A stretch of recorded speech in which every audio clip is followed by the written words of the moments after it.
might hear some double audio or whatever. Peace, peace, peace, family. Sister Victoria X here. I'm just waiting for the video to load so that I can do my audio check because last time we had a little mishap, and the mishap was with my sound. I'm just waiting for the video to load. Excellent. So, welcome, welcome, welcome to all of you who are tuning in for the read along for today. My name is Sister Victoria X, and I am a women's accountability coach. I help women to establish routines and systems in their home and business so that they can find their flow between both. As women, we do not have to choose between home and business. We just have to have the right organization put into place so that we can do both, and that is my goal. Okay, so if you are someone that really likes read-alongs, you don't want to read the book, you would rather hear someone else read it to you, go ahead and text READ to 424-306-0585. That's read to 424-306-0585. Walaikum salam. And that will put you on my text list so that you can come live with us and be live in the chat with us when we go live to do our book readings. Okay? Okay. So now we're going to go ahead and get into our readings. So in true fashion, of course, we're going to do the first, I want to say the first about 15 minutes in just reading straight through the book. And then my commentary will come last because I know and understand some of y'all just here to hear me read. Okay? Y'all don't really too much care about my ones and the twos. So that is why I do the book reading the way that I do. And now we're going to go ahead and get into it. If you're on Instagram, go ahead and share this out to two people. You know what I mean? Two little people. Okay, that's not just one, two. And go ahead and hit done in the comments. And if you are on YouTube, go ahead and share this video out. Okay, just share this video out. Every time you hear something that is new to you, fresh information, go ahead and share the video out across, not across, but maybe on one or two platforms. You feel me? So now we're going to get into the book reading. And as I stated before, we are still reading inside of the book, How to Eat to Live by Elijah Muhammad. And we are on what chapter we on, girl? Okay, chapter 23. Okay, so here we go. Chapter 23. You don't need numerous diets. In the Christian world, you have innumerable food diets and numerous ways to prepare them, and these numbers are ever increasing. We must remember that the Christian world commercializes on everything, even on the gospel of Jesus Christ, spiritual food. God is visiting us to teach us, the lost and found members of God's family, to prolong our lives, give us more life and abundancy of life. As it is written, by no means can we get this life from any other source. We must follow the guidance of Almighty God, who appeared in the person of Master Farad Muhammad, to whom praises are due forever, and not the ways of the people whose diets have sent us calling to the doctor and being hurried off to the hospital and from the hospital to our graves. The white people called the Christian race, after they were driven out of the Holy Land and roamed the caves and hillsides of Europe, lived there for 2,000 years eating raw food. They did not know how to cook anything or the use of fire until Moses taught them. Can we accept them in their way of life instead of Allah's? No, we will take Allah's will in his day and his guidance. It goes something like this: eat one meal a day. If this does not make you well, eat one meal every other day, nothing between meals. And eat only the right foods. He said milk, bread, and navy beans will lengthen our lives to 140 years. He did not give us a long list of different food diets and foods to confuse us on what to eat. Cook your foods well done, especially animal meat. Boiling your food until it is well done is better on your digestive system than baking and frying meats. Baking and frying it makes it about as hard on your digestive system as eating it raw. Never try to put a baked crust on any of your food except bread. Drink plenty of wholesome milk. Eat butter, bread, and fresh foods. If you eat fowl, lamb, squab, and fish, cook it well done. Keep your food under steam. Pressure cook it with the lid on.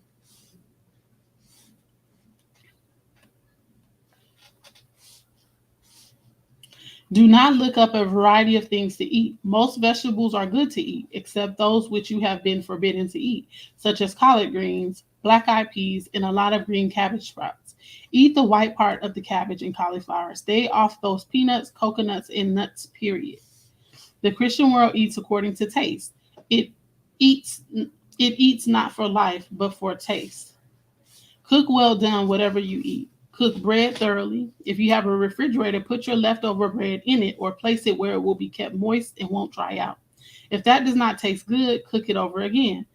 There is no such thing as stale bread. Let no bakery or anyone fool you. It is for your health. If you do not have the knowledge of how to prepare your bread, seek a Muslim who knows how to prepare it. Some Muslim sisters will teach you. Give the cornbread back to the horses and the mules. That is their food. Do not eat grits or coarsely chopped corn. The corn is fit for you only in its milk stage. Eat to live and not to die. Food, God said to me, keeps us here and takes us away. 3 meals a day are needed by a savage beast, but not by a human being. No human being should eat more than once a day. Eat when you are hungry, if it is not until 6 or 7 days. Let no one fool you about the above instructions. They will keep the doctor away from your bedside and will prolong your life. Keep from eating those sweets that are prepared to hurry you off to your grave. And you diabetics, eat only 1 meal a day. Stay away from that starchy food and sugar if you are a diabetic, and you won't have to get a doctor to pour insulin and other medicine into you to balance your life. All that I have said in this book, I have experienced myself. Chapter 24, Feeding Babies. Mothers should feed their babies from their breast milk if they possibly can, as this is the best. When you are able to start feeding them on solid, give them weak bean soup, not the highly seasoned strong soup that you eat. You can also start them out with orange juice and mashed apples. This is done whenever you think the baby is able. After he is about 3 months old, this depends on the health of the baby and his age. Plenty of good milk and good thoroughly cooked bread are good for you and the baby. We must not get the idea that we can nurse the baby with everything we eat. This is what will start the sickness and disease in the family. Some mothers are very careless. The baby can act as if he wants what mother is eating, and even if it is a beefsteak, she will cut him a piece. We create sickness right in our homes, from the cradle to the grave. Orthodox Jewish food. A Muslim, according to the Holy Quran, should not fear to eat food that the Jews eat, and the Jews do not fear eating a Muslim's food because they both eat the same type of foods. Orthodox Muslims are very careful of what they eat. The only food we shun that they love are nuts. The Muslims are warned against eating nuts of any kind, and they are warned against drinking the blood of the animals and fowls because blood is the fluid of life. Therefore, no human being should eat or drink the blood of anything. The Jews were warned against this by the teachings of Moses, the servant of Allah. Chapter 25.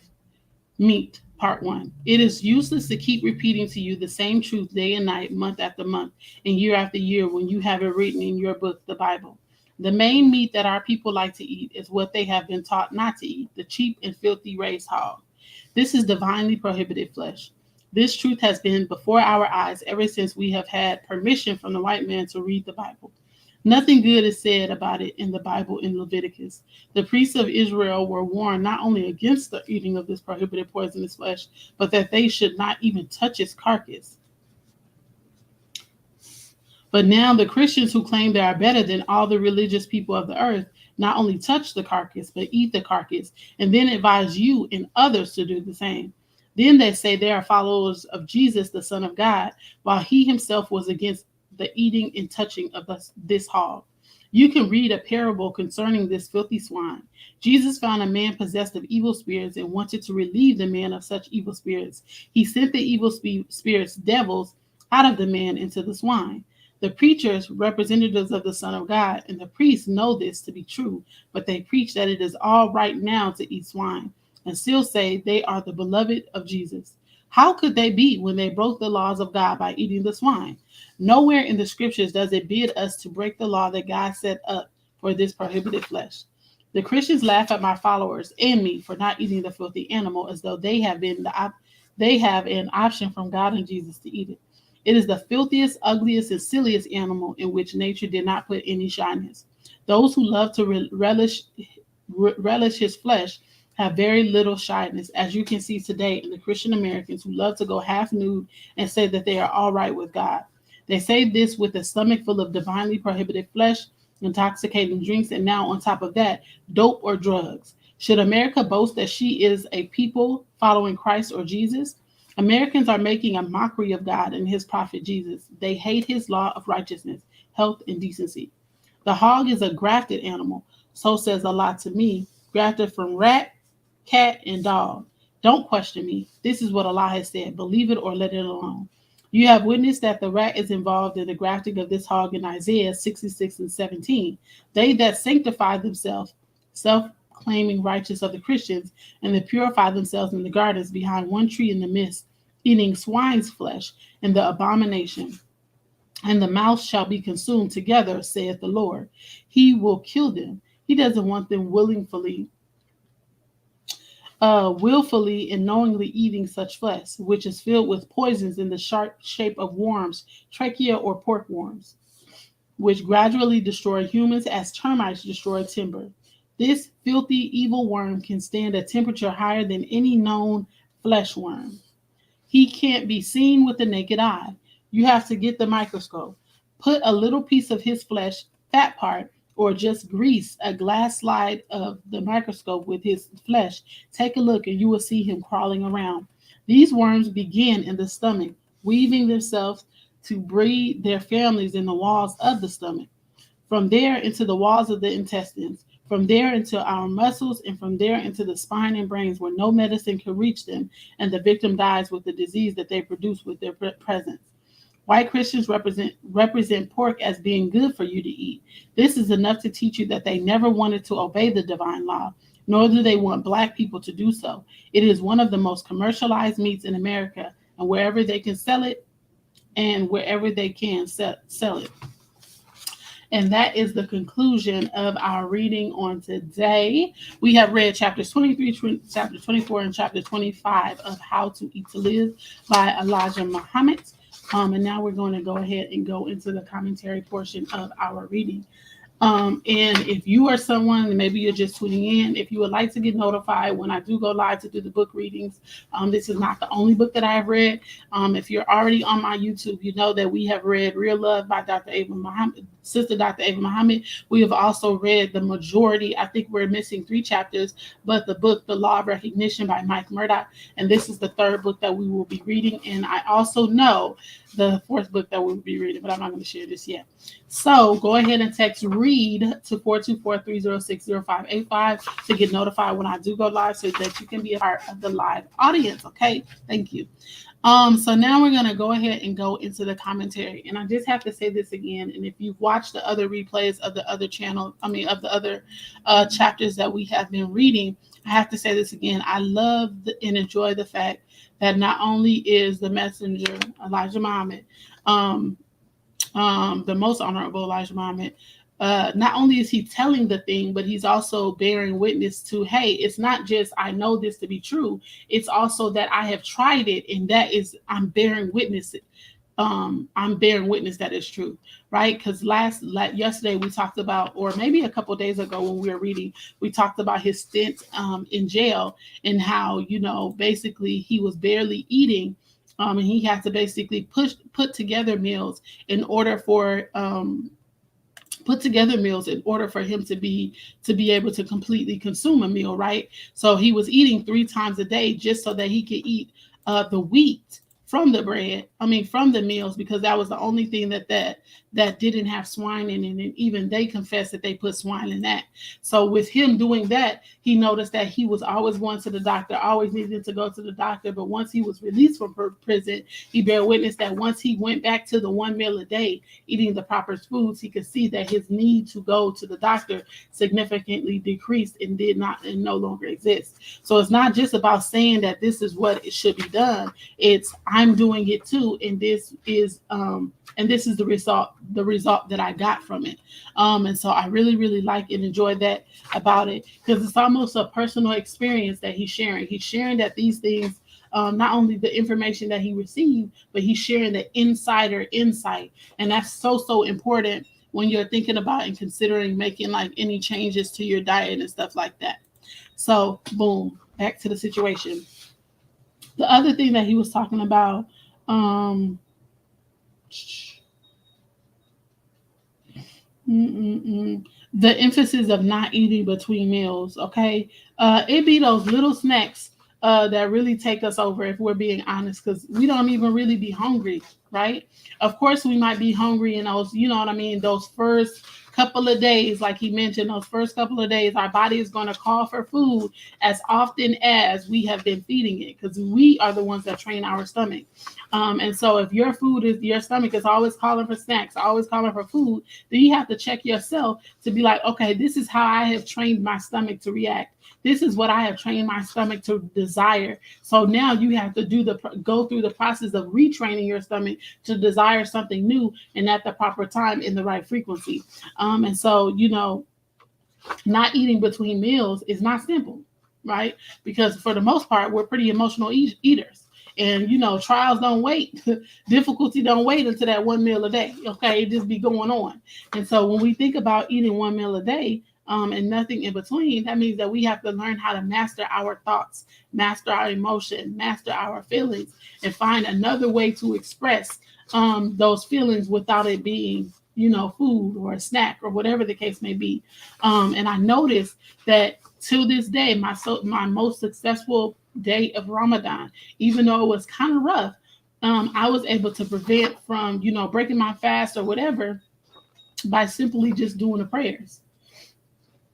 So I would challenge you to find something else that's a not a replication, that is a substitute that is spiritual more than physical, right? So maybe that's meditation, maybe for you that's journaling, maybe that's working out. Because if we're being honest, working out is more mental than it is physical, right? And so just find something to replace those urges. Find something to replace your desire to eat food in the middle of you eating, because if you pay attention to those times, you're not even really hungry. And as he mentioned in earlier chapters, if you have not had the chance to watch the replays, he mentions that we are not to eat. And he also mentions this in this chapter too, that we are not supposed to eat until we are really hungry. Right? That's not, thinking about food and now you think you want something. That's when your body is actually calling for food. It's a clear distinction between you thinking about food and you really, really being hungry. And he said that that's when we are supposed to eat, not all in hours and all in between, because when we eat, when our body is not calling for food, that is what caused the disease in our bodies. And so, yes. Let me see. And then the other thing that I learned that I saw in the chapter was he was saying boiling your food until it is well done is better on your digestive system than baking and frying meat. And I'm like, golly, it's like you just chopping down. But the reality is, I mean, if that's what's required to eat to live, then that's what's required to eat to live. And so then he also talks about boiling it, and then he mentioned steaming the food. So if you're someone who's like, I don't know about boiling, get my meat all wet, then go ahead and turn on the steamer. Okay, turn on the steamer. You can still season it how you like. I ain't never had no steamed meat now, so you taking it at your own risk. I ain't never had that, but if you are someone I just can't give up the meat, then go on and steam you some meat, okay? And then let me see. I feel like these chapters are pretty straightforward, so I don't have much commentary at all.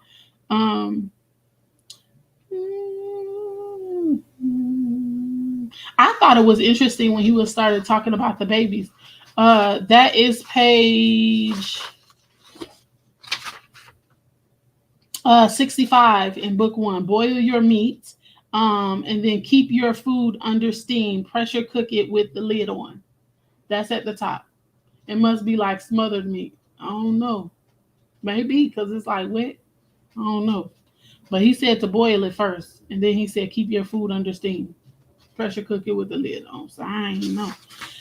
But I thought it was interesting when he started talking about how to feed the babies. He says we must not get the idea that we can nurse the baby with everything we eat. that this is what will start sickness and disease in the body. We create sickness right in our homes from the cradle to the grave. And he talks about how, as parents, as moms sometimes, and I've seen this happen, it's actually pretty scary, that because the baby desires what you're eating, you give it to him. Like, he don't even need the chicken, the fried chicken. That he don't even need the smother this and the smother that. But because they're desiring it and we don't want to deal with the crying, we're gonna chew up a little corner and give it to them. Stop it. Please stop it. Please stop it. It says that when you are able to start feeding them on solid food, give them wheat bean soup, and you can also start them on orange juice and mashed apples. This is done whenever you think the baby is able. So I thought that that was pretty interesting with the orange juice and the mashed apples. But where's the part that I'm looking for? When he said thoroughly cooked bread is good for you and the baby, I'm like, what? I'm like, yeah, have any of y'all ever gave your children bread? Like your baby bread? Like, stale bread? I wonder what that would be like. Because what? Okay, moving forward. Um, where's the part? And then he really gets into this whole idea of pork. Like, it's not just about, oh, I'm saying pork is bad. He gives the science. He gives the fact that it's filthy. He shows how it is filthy. He even breaks down in the scripture to where in the Bible, it says that it's a grafted animal.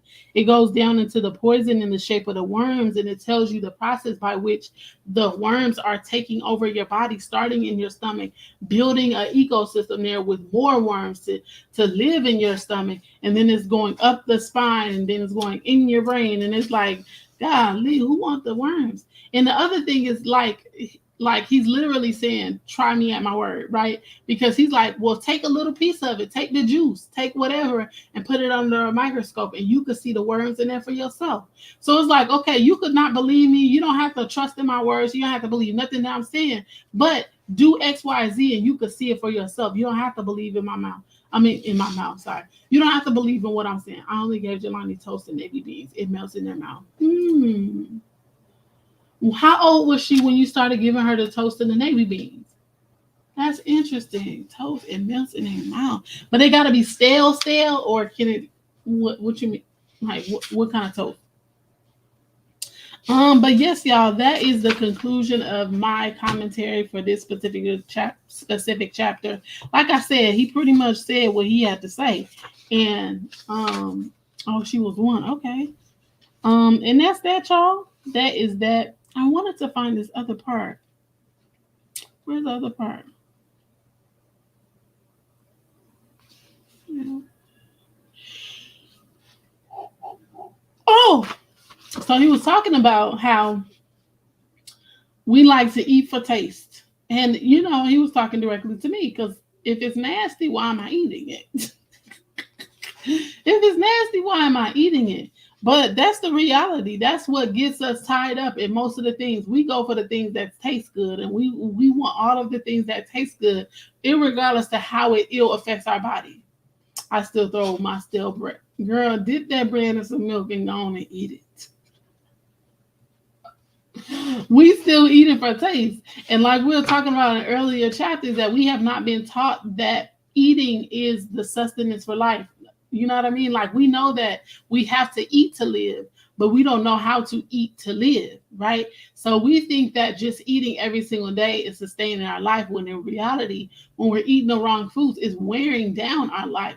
But because it's not happening instantly, we tend to disregard it, and we tend to ignore it. But the reality is we should be eating more for taste. And that's what I've learned to start doing, really, because I haven't perfected it. I have not perfected it. Okay. But there's just certain foods that before I eat it, I'm like, I know this is nasty, but I'm not eating for the taste. This is medicine. Okay. Like turmeric tea and ginger tea is disgusting. But I'm like, this is not about the taste. This is about the health. Sister Naomi told me that when he says cook it twice, he means for people that bake their own bread. Like, once it's made, toasted too. Oh, yes. Okay, that makes sense.